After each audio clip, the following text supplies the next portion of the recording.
ആദ്യമായിട്ടാണ് ദൈവവചന പ്രഘോഷണത്തിനിടയിൽ എനിക്ക് എന്നെ തന്നെ പരിചയപ്പെടുത്തേണ്ടി വരുന്നുണ്ട്.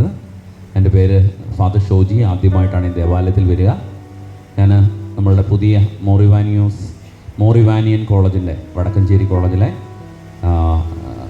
ഉത്തരവാദിത്തങ്ങൾക്ക് വേണ്ടി ഞാൻ ഈയിടെ ഒരു മാസം മുമ്പ് ഇവിടെ വന്നതാണ്. ഇപ്പോൾ പി ജി താമസിക്കുന്നു, അവിടെ നിന്ന് പോയി വരുന്നു.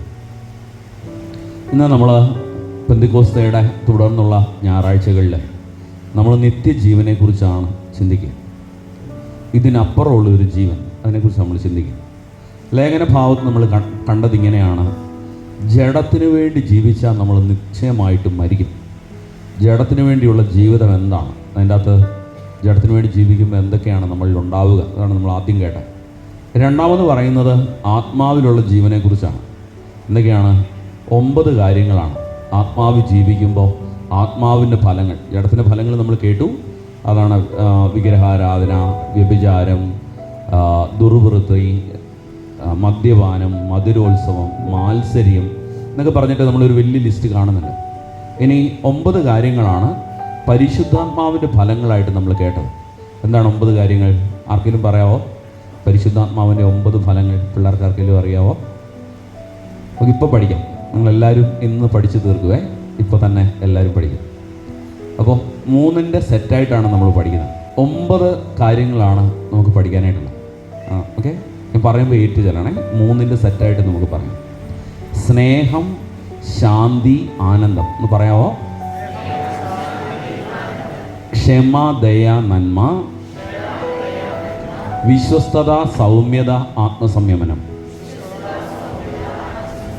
ഇനി നിങ്ങൾ കാണാതെ പറയണേ. ആദ്യത്തെ 3 എന്ന് പറയാമോ?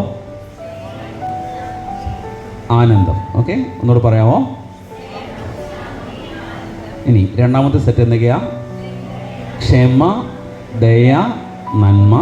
3ാമത്തെ വിശ്വസ്തത, സൗമ്യത, ആത്മസംയമനം. ഓക്കെ, ഇനി നമുക്ക് പെട്ടെന്ന് പഠിക്കാം. ഒരുമിച്ച് പറയാമേ. എന്തൊക്കെയാണ്?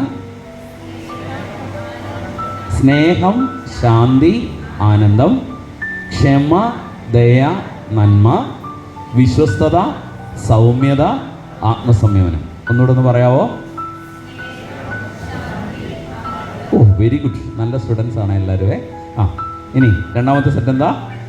ക്ഷമ, ദയ, നന്മ, പിന്നെ വിശ്വസ്തത, സൗമ്യത, ആത്മസംയമനം. വേറൊരു സമയത്ത് ഞാനത് വിശദമാക്കാം. കാരണം ഇന്ന് പരിശുദ്ധാത്മ ഫലങ്ങളല്ല മെയിനായിട്ടുള്ളത്.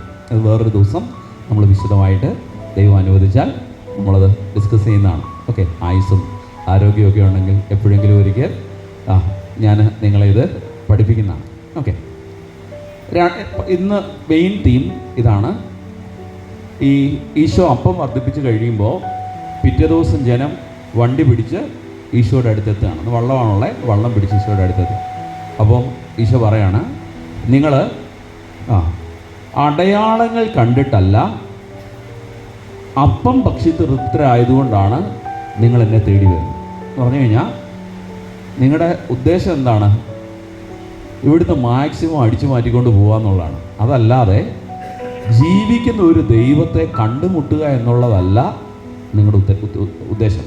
ഓക്കെ, വീട്, IELTS, പിന്നെന്താ ജോലി, പിന്നെ കാറ്, ഇതുപോലുള്ള കൊച്ചു കൊച്ചു കാര്യങ്ങളെ ഇപ്പോഴും നിങ്ങളുടെ മനസ്സിൻ്റെ അകത്തുള്ളൂ. നിത്യജീവനെക്കുറിച്ചൊരു ചിന്ത നിങ്ങൾക്കില്ല. ഇത് പറഞ്ഞിട്ട് ഈശോ അവരെ വഴക്ക് പറയണം. അതാണ് ഈശോ വഴക്ക് പറഞ്ഞതിൻ്റെ മെയിൻ പാർട്ട്. ഇന്ന് എപ്പോഴും നമ്മൾ ഓർക്കേണ്ട കാര്യം ഇതാണ്. കർത്താവ് പറഞ്ഞേക്കുന്നത് എന്താ? ആദ്യം എന്തന്വേഷിക്കണമെന്നാ? 2 കാര്യങ്ങൾ അന്വേഷിക്കണമെന്ന് പറയാം. എന്തൊക്കെയാ? ദൈവത്തിൻ്റെ രാജ്യവും ദൈവത്തിൻ്റെ നീതി അന്വേഷിക്കും. അപ്പോൾ ബാക്കിയെല്ലാം കൂട്ടിച്ചേർക്കപ്പെടും എന്ന് പറഞ്ഞു കഴിഞ്ഞാൽ മറ്റേതൊന്നും അത്ര വലിയ സംഭവമൊന്നുമല്ല. ഓക്കെ, നമ്മളിപ്പോൾ ഉദാഹരണത്തിന് മുട്ടായി തന്ന ചോറ് തരാമെന്നാണോ കൊച്ചിനോട് അമ്മ പറയുന്നത്? ചോറ് തന്ന കൊച്ചിന് മുട്ടായി തരാമെന്നാണ് പറയുന്നത്, അല്ലേ? പറഞ്ഞു കഴിഞ്ഞാൽ മുട്ടായി അല്ല അവന് വേണ്ടേ, അവന് വേണ്ടത് ചോറാണ്. ഓക്കെ, അപ്പോൾ അതിൻ്റെ കൂട്ടത്തിൽ ചിലപ്പോൾ നന്നായിട്ട് മിടുക്കനായിട്ട് ചോറൊക്കെ ഉണ്ട് കഴിഞ്ഞാൽ ഞാൻ നിനക്ക് മുട്ടായും കൂടെ തരാമെന്ന് പറയുന്ന പോലെ ഇതുപോലുള്ള കാര്യങ്ങളിലൂടെ നമ്മുടെ ജീവിതത്തിൽ കൂട്ടിച്ചേർക്കും തമ്പുരാൻ. അപ്പോൾ നമ്മൾ ഒന്നാമത് അന്വേഷിക്കേണ്ടത് മുട്ടായി അല്ല, തമ്പുരാൻ്റെ കാര്യമാണ്. അതിൻ്റെ കൂടെ ബാക്കിയുള്ളതൊക്കെ വന്നു ചേർന്നു. അതാണ് ഈശോ പറയുന്നത്. അതും വേറൊരു ദിവസം നമുക്ക് ചിന്തിക്കാം. കർത്താവ് എന്നിട്ട് പറയുന്നത് ഇങ്ങനെയാണ്, മനുഷ്യപുത്രൻ തരുന്ന നിത്യജീവന് വേണ്ടി അധ്വാനിക്കാനാണ് പറയുന്നത്. ഓക്കെ, അതിനെങ്ങനെയാണ്? നശ്വരമായ അപ്പത്തിനു വേണ്ടി അധ്വാനിക്കാതെ മനുഷ്യപുത്രൻ തരുന്ന നിത്യജീവൻ്റെ അനശ്വര അപ്പത്തിനു വേണ്ടി അധ്വാനിക്കുക. പറഞ്ഞു കഴിഞ്ഞാൽ നമ്മൾ ഈ ലോകത്തിനു വേണ്ടി മാത്രം ജീവിക്കേണ്ടവരല്ല. ലോകം എപ്പോഴും നമ്മളോട് പറയുന്നത് എന്താ? നീ പന്നിയെപ്പോലെയാണ്, പശുവിനെ പോലെയാണ്, 10-60 വർഷം ജീവിക്കും, അല്ല 10-80 വർഷം ജീവിക്കും, അത് കഴിഞ്ഞ് നിന്നെ കൊണ്ടേ കുഴിച്ചിടും, നീ അത്രേ ഉള്ളൂ എന്നാണ് ലോകം എപ്പോഴും നമ്മളോട് പറയുന്നത്. പക്ഷേ ചരിത്രത്തിൽ ഒരാൾ മാത്രമേ നമ്മളോട് പറഞ്ഞിട്ടുള്ളൂ, നീ നിത്യതയ്ക്ക് വേണ്ടിയുള്ള ആളാണ്. ഓക്കെ, സ്വർഗത്തിലെ അപ്പൻ യേശുവിനെ നമ്മുടെ ജീവിതത്തിലേക്ക് നൽകിയത് എന്തിനാണ്? ഒരുവൻ പോലും നശിച്ചു പോകാതെ എല്ലാവരും നിത്യജീവൻ പ്രാപിക്കേണ്ടതിന് തൻ്റെ ഏകജാതനെ നൽകുവാൻ തക്കവണ്ണം ദൈവം നമ്മളെ ഓരോരുത്തരെയും, ലോകത്തെ അത്രമാത്രം സ്നേഹിച്ചു എന്ന് പറഞ്ഞു കഴിഞ്ഞാൽ അപ്പൻ്റെ ആഗ്രഹം എന്താ? നമ്മൾ പന്നിയെ കുഴിച്ചിടുന്ന പോലെ, അല്ലെ പട്ടിയെ കുഴിച്ചിടുന്ന പോലെ നമ്മളെ കുഴിച്ചിട്ട് അവസാനിപ്പിക്കണമെന്നല്ല, നിത്യതയോളം നമ്മൾ ഉണ്ടായിരിക്കണമെന്നുള്ളതാണ് സ്വർഗത്തിലെ അപ്പൻ്റെ പദ്ധതി എന്ന് പറയുന്നത്. ഓക്കെ, അപ്പോൾ നമുക്ക് പലപ്പോഴും വരുന്ന ഒരു വലിയ അബദ്ധം, നമ്മുടെ ആത്മീയ ജീവിതത്തിൽ ഉണ്ടാകുന്ന ഒരു വലിയ അബദ്ധം ഞങ്ങൾക്കും ഉണ്ടാവാറുണ്ട്. ഓക്കെ, ഞങ്ങളാണേലും നിങ്ങൾക്ക് നല്ല പള്ളിയാണ്, റോഡ് സൈഡാണ്, ഞാൻ എല്ലാ ദിവസവും പോകുമ്പോൾ ഈ പള്ളിയിലേക്ക് വെറുതെ ഒന്ന് നോക്കും. ഇതുവഴി ഡ്രൈവ് ചെയ്ത് അങ്ങോട്ടും ഇങ്ങോട്ടും ദിവസം 2 പ്രാവശ്യം പോകുമ്പോൾ ഇങ്ങനെ മനോഹരമായൊരു ദേവാലയം, വളരെ ലൈറ്റൊക്കെ ഇട്ട് രാത്രിയിലാണെങ്കിൽ പകലാണെങ്കിലും നമ്മളൊന്ന് നോക്കാവുന്ന രീതിയിൽ നമ്മൾ കാണും. പക്ഷേ ദേവാലയമാണോ നമുക്ക് ഏറ്റവും പ്രധാനം? നമ്മുടെ ഓരോരുത്തരുടെയും നിത്യജീവനാണ് അതിനേക്കാൾ സ്വർഗത്തിന് വലിയ കാര്യമെന്ന് പറഞ്ഞു. ഓക്കെ, ഇച്ചിരി വേരിക്കോസ് വെയിൻ ഉള്ളതുകൊണ്ടാണ് ഇരിക്കാൻ നോക്കിയത്, പക്ഷെ മഴയും കൂടെ ആയതുകൊണ്ട് ഞാൻ പറയുന്നത് നിങ്ങൾക്ക് കിട്ടാനായിട്ട് പാടാണ്. ഓക്കെ, അപ്പോൾ ഈ ഒരു കൊച്ചു കഥ പറഞ്ഞു കഴിയുമ്പോഴത്തേക്ക് നിത്യജീവനെക്കുറിച്ചുള്ള ഒരു വചനം നിങ്ങൾക്ക് മനസ്സിലാവും. അതിലേതാണ്, ഈ ലോക ജീവിതത്തിന് വേണ്ടി മാത്രം ദൈവത്തിൽ പ്രത്യാശ അർപ്പിച്ചവരാണ് നിങ്ങളെങ്കിൽ നിങ്ങൾ മറ്റെല്ലാവരെയും നിർഭാഗ്യവാന്മാരാണ്. ഓക്കെ, അതിനറിയാലോ, അതിനൊന്ന് പറയാമോ? ഈ ലോക ജീവിതത്തിന് വേണ്ടി മാത്രം ക്രിസ്തുവിൽ പ്രത്യാശ അർപ്പിച്ചവരാണ് നിങ്ങളെങ്കിൽ നിങ്ങൾ മറ്റെല്ലാവരെയും നിർഭാഗ്യവാന്മാരാണ്. എന്ന് വെച്ചാൽ അതിൻ്റെ അർത്ഥം എന്താ? നമ്മളിവിടെ പള്ളി വരുന്നു, നമുക്ക് IELTS കിട്ടുന്നു, അല്ലെങ്കിൽ കാറ് കിട്ടുന്നു, വീട് കിട്ടുന്നു. ഓക്കെ, അപ്പുറത്തെ നാരായണൻ ചേട്ടനും എവിടെയെങ്കിലും പോകുന്നു, നാരായണൻ ചേട്ടനും ഇതുപോലുള്ളതൊക്കെ ചേട്ടന് കിട്ടുന്നു. എന്നാൽ നമ്മൾ നാരായണൻ ചേട്ടനേക്കാൾ നിർഭാഗ്യവാന്മാരാണ്. അതെങ്ങനെ ശരിയാവുന്നത്? ഞാൻ പറഞ്ഞ് മനസ്സിലാവുന്നുണ്ടോ? 2 കൂട്ടരും പ്രാർത്ഥിക്കാൻ പോകുന്നു, 2 കൂട്ടർക്കും പ്രാർത്ഥിച്ച കാര്യം കിട്ടുന്നു. പക്ഷേ നമ്മൾ അക്രൈസ്തവരായ മനുഷ്യനേക്കാൾ നിർഭാഗ്യവാന്മാരാണെന്നാണ് വചനം പറയുന്നത്. എന്തുകൊണ്ടായിരിക്കും നിർഭാഗ്യവാന്മാരാന്ന് പറയുന്നത്? മനസ്സിലായോ അത്? നമ്മളും പ്രാർത്ഥിക്കുന്നു, അവരും പ്രാർത്ഥിക്കുന്നു, അവർക്കും കാര്യങ്ങൾ കിട്ടുന്നു, നമുക്കും കാര്യങ്ങൾ കിട്ടുന്നു. പക്ഷെ നമ്മൾ അവരെക്കാൾ നിർഭാഗ്യവാന്മാരാണെന്നാണ് വചനം പറയുന്നത്. എന്തുകൊണ്ടാണ്? ഒരു കഥ പറയുമ്പോഴത്തേക്കും മനസ്സിലാവും. ഓക്കെ, കഥ ഇങ്ങനെയാണ്. ഒരു വീട്ടിൽ ഒരു ചാക്കോച്ചൻ ചേട്ടനുണ്ട്. ചാക്കോച്ചേട്ടൻ്റെ ഒരു പ്രത്യേകത എന്താണെന്ന് വെച്ച് കഴിഞ്ഞാൽ നല്ല മനുഷ്യനാണ്. ഒരു ദിവസം 1000 രൂപയ്ക്ക് പണി ചെയ്യും. 1000 രൂപയ്ക്ക് പണി ചെയ്താൽ 400 രൂപയ്ക്ക് ലോട്ടറി ടിക്കറ്റ് എടുക്കും. ഓക്കെ, ഭാര്യ മറിയാമ്മ ചേട്ടത്തിക്ക് ഈ ചേട്ടൻ്റെ ലോട്ടറി കാണുമ്പോൾ കാലേന്നൊരു പെരുപ്പ് വരും.